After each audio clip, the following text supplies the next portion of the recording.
होता है, वही टाइम नशे का होता है और वही टाइम खेल का होता है। वो चाहते थे कि मैं पहलवान रेसलर बनूं, परंतु मेरी रुचि को मेडलों की ऊपर वाले की दया से हमने कोशिश की, जड़ियाँ लगे को ये पता था कि भी एक अच्छा खेलने वाला पढ़ाई भी अच्छी कर सकता है।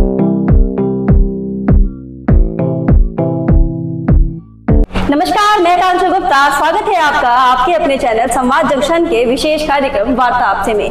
आपको जैसे पता है कि हम बहुत से ऐसे लोगों से आपका समय समय पर मिलवाते रहते हैं जो समाज के लिए अपना पूरा जीवन अर्पित करते हैं।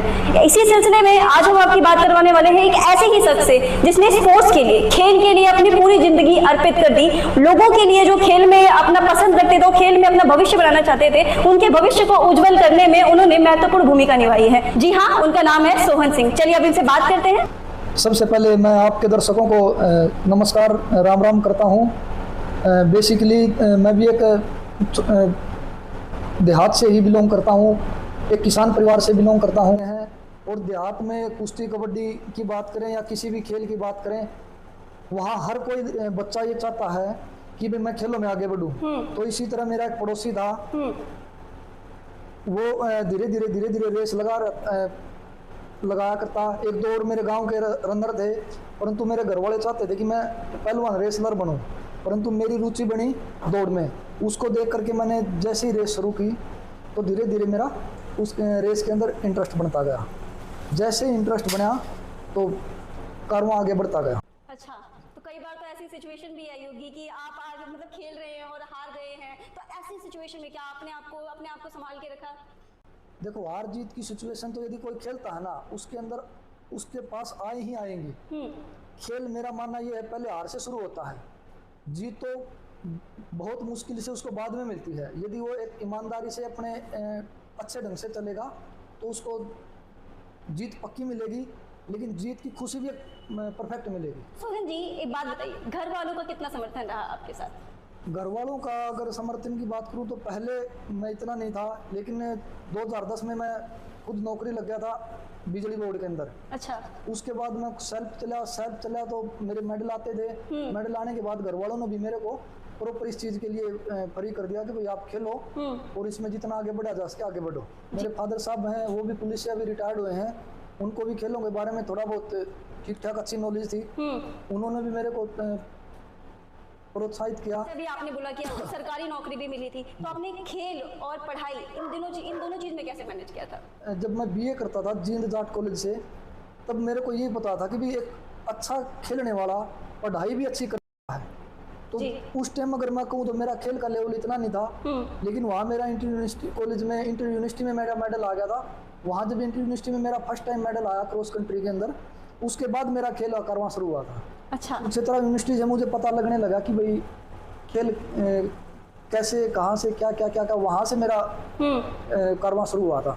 उसके बाद मैंने जूनियर लेवल भी खेला, जूनियर लेवल में भी अच्छे खासे रिजल्ट्स दिए हैं, हरियाणा को भी काफ़ी मेडल दिए हैं। धीरे धीरे फिर बाद में बिजली बोर्ड में आ गया। यहाँ भी मुझे मेरे सीनियर ऑफिसरों ने, हमारे स्पोर्ट्स सेल, उन्होंने भी मेरा अच्छा खासा सहयोग किया। तो फिर तो मेडलों की ऊपर वाले की दया से हमने कोशिश की, जड़ियाँ लगा दी। अरे वाह। अभी भी बहुत से ऐसे पेरेंट्स हैं जिनकी ये अवधारणा बनी हुई है कि अगर आप खेलते हैं तो आप अपना भविष्य अच्छा नहीं बना पाएंगे, तो आप ऐसे पेरेंट्स को क्या सजेशन देना चाहेंगे? मैं उन पेरेंट्स को यही कहूँगा, यदि कोई बच्चा अच्छा खेलेगा तो डेफिनेट उसका करियर बने ही बनेगा। यदि खेल से करियर नहीं बनता है तो एक चीज़ है, उसका स्वास्थ्य जरूर मेंटेन होगा। एक बात बताइए, आज के टाइम पे जो युवा पीढ़ी है वो नशे के तौर पे, नशे के क्षेत्र में काफ़ी ज़्यादा आगे जा रही है, वो अपने घर वालों को भी नशे के वजह से भूल जाती है। ऐसे युवाओं को आप क्या कहना चाहेंगे? मेरा मानना ये है कि भाई अगर जो बच्चा ग्राउंड से जुड़ेगा वही टाइम तो आवारागर्दी का होता है, वही टाइम नशे का होता है और वही टाइम खेल का होता है। जो ग्राउंड से जुड़ गया वो कभी भी नशे का या फिर आवारागर्दी की तरफ नहीं भागेगा। और जो बच्चे आवारागर्दी की तरफ गए हैं, मैं उनके पेरेंट्स को भी यही सलाह दूंगा कि आप उनको ग्राउंड से जोड़ दो। यदि वो खिलाड़ी नहीं बनेगा तो कम से कम आवारागर्दी और नशे से जरूर बच जाए। अब आपसे अगर हमारे जो दर्शक हैं वो आपको देख रहे हैं तो आपसे आइडल वो ले रहे हैं, तो अगर आपसे आपकी उपलब्धियों के बारे में पूछा जाए कि अभी तक आपने कितनी सारी उपलब्धियां हासिल की हैं, तो क्या रहेगा? उपलब्धियों की बात करूं तो लगभग 2006 में मेरा पहला नेशनल मेडल आया था। उसके बाद अगर 2014-15 तक की बात करूं, मेरी डिपार्टमेंटली टूर्नामेंट्स भी होगी, बाहर की भी टूर्नामेंट्स होगी, लगभग मेरे 25 से 30 नेशनल लेवल के मेडल हैं। अच्छा जी। आगे का क्या, मतलब आगे क्या करना चाहते हैं आप? आगे अभी अलग अलग कैटेगरीज की टूर्नामेंट्स होती हैं। अभी मेरी एज लगभग 36 ईयर होगी। मैं मास्टर्स में भाग लेने जा रहा हूँ। अभी इंडिया में पीछे कलकत्ता के अंदर नेशनल हुई थी, उसमें मेरी परफॉर्मेंस के बेस पे वहाँ भी मेरा मेडल था। अभी एशियन चैंपियनशिप हो रही है 8 से 12 नवंबर फिलीपींस के अंदर, वहाँ मेरा इंडिया टीम में चयन हुआ है।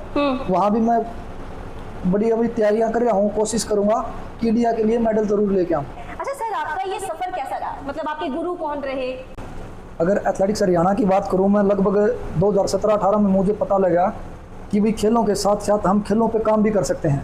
तो हमारे के यहाँ बहुत ही आदरणीय, जिनको खेलों के भी संपिता में कहा जाता है, हमारे बहुत ही आदरणीय श्रीमान हनुमान सिंह बहादुर जी, उन्होंने मेरे को प्रेरित किया कि सोहन सिंह आप खेलों के साथ साथ खेलों पर भी काम करो।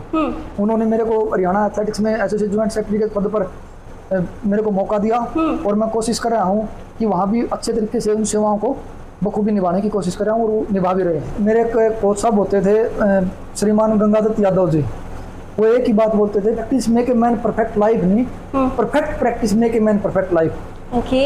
उन्होंने परफेक्ट जोड़ा और जो परफेक्ट के साथ चलेंगे वो कहीं पर भी जा सकते हैं। ये अच्छे साथी थे जिनमें मेरा आज हमारे साथ एसोसिएशन में काम भी कर रहे हैं। कनौ गांव से मेरा बड़ा अच्छा साथी है राजू, वो बहुत ही मेहनती है। अगर हमारी एसोसिएशन हिसार एथलेटिक्स की बात करूं तो सबसे ज्यादा मेहनती है। और भी कई साथियों ने, मेरे कई साथी थे, जोनी था, पवन लांबा था, कई मेरे साथ के एथलेटिक्स कोच लग गए और अलग अलग फील्ड में सेवाएं दे रहे हैं। आज एक दूसरे में टांग खींचने की भावना है। मैंने ये देखा, हमने जहाँ पर चले, हम जहाँ पर रहे, हमारे अंदर, हमारे ग्रुप के अंदर ऐसी कोई भावना नहीं थी। हम बड़े पोलाइट तरीके से सभी साथ मिलके मेहनत करते थे, इसलिए हम आज आप लोगों के सामने बैठे हैं। क्षेत्र का हर जितना भी फील्ड है, सब में कुछ ना कुछ गलतियां होती हैं, कुछ ना कुछ खामियां होती हैं। तो जो स्पोर्ट्स का जो फील्ड है, उसमें क्या ऐसी खामियां हैं? स्पोर्ट्स के फील्ड के अंदर मैं कोई भी खामी नहीं बताऊंगा।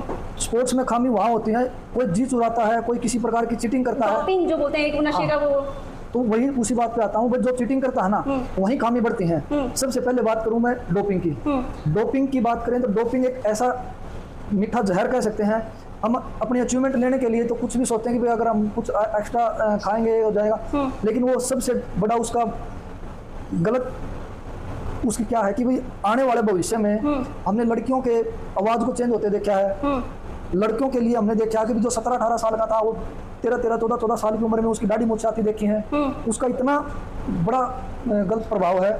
और यदि उसका किसी कारण से वो फंस जाता है तो उसका पूरा का पूरा मेहनत, पूरी की पूरा करियर भी खराब हो जाता है। यही कहूँगा कि आप डोप के ना करके अच्छी डाइट, अच्छे रेस्ट, अच्छी ट्रेनिंग पे फोकस करेंगे तो हम हर वो चीज़ अचीव कर सकते हैं जो हमें चाहिए। बिल्कुल। अच्छा, फ्यूचर की बात करें, खेल में मतलब कितना फ्यूचर है? खेल के अंदर वो फ्यूचर है जो आम लाइफ में नहीं है। अब हम बात करें नीरज चोपड़ा की। नीरज चोपड़ा का आप देख सकते हो कितना बड़ा फ्यूचर है। हमने बात की कर रहे हैं हम विजेंद्र बॉक्सर की, इनका कितना बड़ा फ्यूचर है। और भी बहुत सारे ऐसे खिलाड़ी रहे हैं। आप जूनियर लेवल से लेकर के सीनियर लेवल किसी की बात कर लो, खेल के अंदर वो फ्यूचर है जो हमारा शायद ही कहीं हो सकता है। मतलब perfection can change everything, what you want, what you need in your life.